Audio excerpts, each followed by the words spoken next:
But I've learned a lot from her. Exciting, isn't it exciting to see the youngsters getting involved? It's even more than the money, the fact that, well, I would say probably on the trustees, the youngest is Timothy, and we all go a lot older than that afterwards. We really need some new young blood, so keep it going, keep praying for these young people that they will stay interested and take over. Right, okay, well, Crossroads has been really busy this weekend. Did you mention the Bible, Steve? No. Oh, okay, let's go back there. I have to say thank you very much. We've been asking for help with raising funds to provide 200 Bibles for the school. And that's still going, actually, even though Church Street has stopped. I'm still getting money, and I never refuse it. So we have managed now, until about 10:30 this morning, 131. We've got 131 Bibles out of the 200. We are providing 200, but obviously the more money we get from you, the less we have to take out of funds for GC that could go elsewhere. So thank you very much. It was really great. As I say, Crossroads School has been really busy this weekend. On Friday, the teachers had, what did they call it? A retooling session all day. And we think it's like reskilling, because they've got a new curriculum, and so they need to work on how to assess differently and actually how to teach differently. It was really interesting to get photographs and a video from the head teacher on Friday. And it was really interesting because he says this is for the retooling of teachers, and it took place in the lavatory. Now, for those of you that have visited Crossroads School, there's no way that you would want a workshop in the lavatory. But when I saw the photograph, I thought, I'm sure that's the laboratory. So, the teachers have been working hard Friday, and then yesterday, not a school day, but we've got photographs of hundreds of kids there, and there's a photograph of one session where the girls are learning to make reusable sanitary pads. And so if they can make them themselves, then they need less, well, not that they need less money from us, but then they can use it for buying the material and underwear and so on. So it should be a cheaper cost to us and to the school. So that's what they were doing yesterday, as well as sessions on trauma counselling, because the academic year started again at the end of February, and always after 3 months almost away from school, where children might go back to their guardians, they don't always get treated very well. It could be physical abuse, verbal abuse, sexual abuse. And so when they come back, it's really hard to get them back into a position where they're ready to learn again.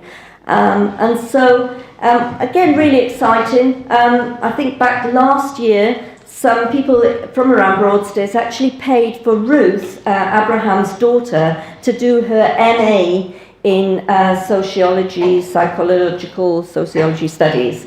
And so she was able to complete that, and we're really grateful to those people that were able to support her in that. But what's great now is she's going into the school and running these sessions for trauma counselling.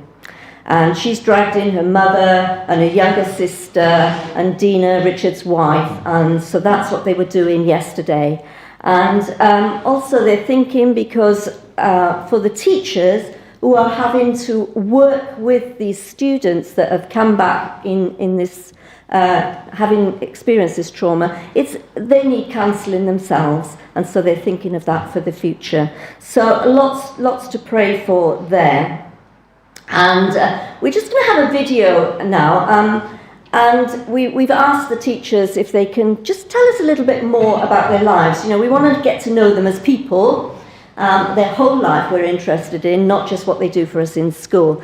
And so this is Lilian, Director of Studies. She's been Director of Studies since the school reopened in 2007. Now, Lilian has had an amazing effect on quite a lot of us. How many people have met Lilian? Yeah. Okay. How would you describe her? Gorgeous. It's Stephen's favourite lady. Roy's not far behind on that. Yeah, always fighting to go in and talk to Lilian. Anything else, Angela? A little bit more? Very gentle. Yeah, okay. Very glamorous. There you go. Yeah. I'm always amazed by her, and I'll talk a little bit more later, but just what she manages to do and her love for the students. I have to say that the video is not a brilliant piece of work. So I'm going to have to ask for your patience and bear with us, but it's okay, because when the next lot come, we on Thursday voted in a new trustee, Mr. Brian Langston. Yay! And because he's such a perfectionist and he tells me how they should be doing things, now we thought we'd get him on there and he can tell them themselves. So hopefully things will improve. He'll be able to work with them out there and we'll be able to get improved ones. But we've had to put a text on this. So if you can't hear it and you can't read it, just pray.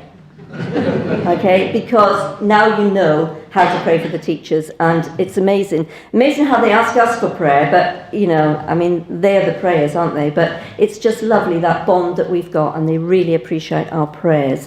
So Lilian, Director of Studies, see what you can get from this, otherwise pray. Thanks. Lilian. Crossroads Secondary School. I started in Crossroads Secondary School from 2007, and I teach geography and religious education. while at Crossroads Secondary School, I act as the director of studies as well, trying to spearhead the academic aspects at school, ensuring that the teaching and the learning express effectively, subjects, all tasks, ensuring that all is well. while at Crossroads Secondary School, we we encounter some challenges, especially looking at the learners being in a day school, they tend to come late to to school, beating up not beating up the time, and that affects the beginning of that timing. The children at Crossroads Secondary School Are of mixed are of mixed ability academically, and as teachers and the director of studies, I have always told the teachers to ensure that they always attend to them, irrespective of their abilities. The children, most of them come from homes where they do not stay with their own parents, and this tends to affect them while they are at school. So in most times we have to do a little bit of counselling as well to try to bring these children emotionally back, to try to fit into the school community, and at the end of it all, at least to gain something at the end of the day. At home, I'm a single mother with with three biological children and one dependent. And as a teacher at Crossroads, I feel at times challenged trying to meet my basic requirements within the pay that I receive. It's quite challenging because I work within the minimum range of about £100 per month. So trying to look all around to try to cater for my needs, it makes it a little bit difficult to sort them out and feel comfortable. But nevertheless, I've been pushing on, ensuring that I do my best to ensure that my responsibilities are still well met.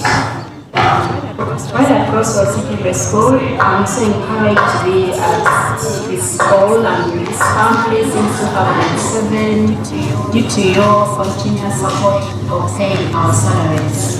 It has always been for them. They have supported me so much in bringing my family together for their needs, irrespective of the different challenges that I meet.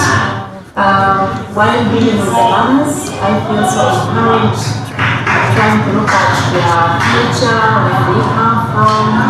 Being one of those who came from the lineage of orphanage, I feel so encouraged that these children have a future, they'll get enlightened, empowered in the education that we are supporting them.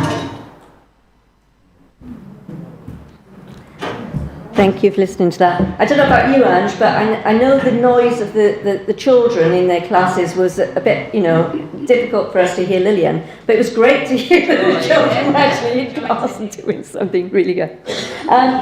Yeah, just want to pick out from there, what really struck me was, and although I've known it for years, also I've known Lilian, is where she talks about the future that that the children at Crossroads can have, because she herself, as she says, comes from a lineage of orphanage.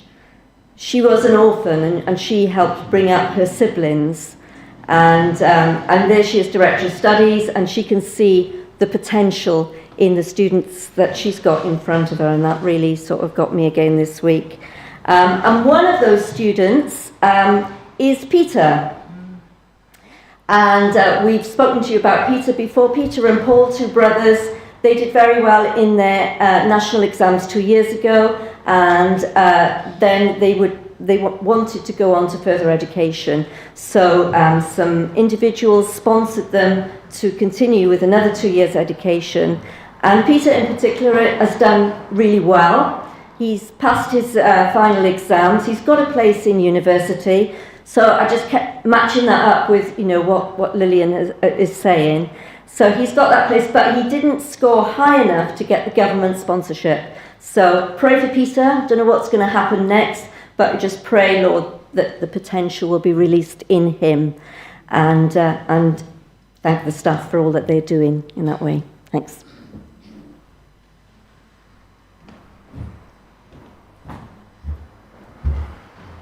An amazing project. What a blessing that our church has been able to be involved for so long in partnership, learning to love each other, as we're talking about today. Let's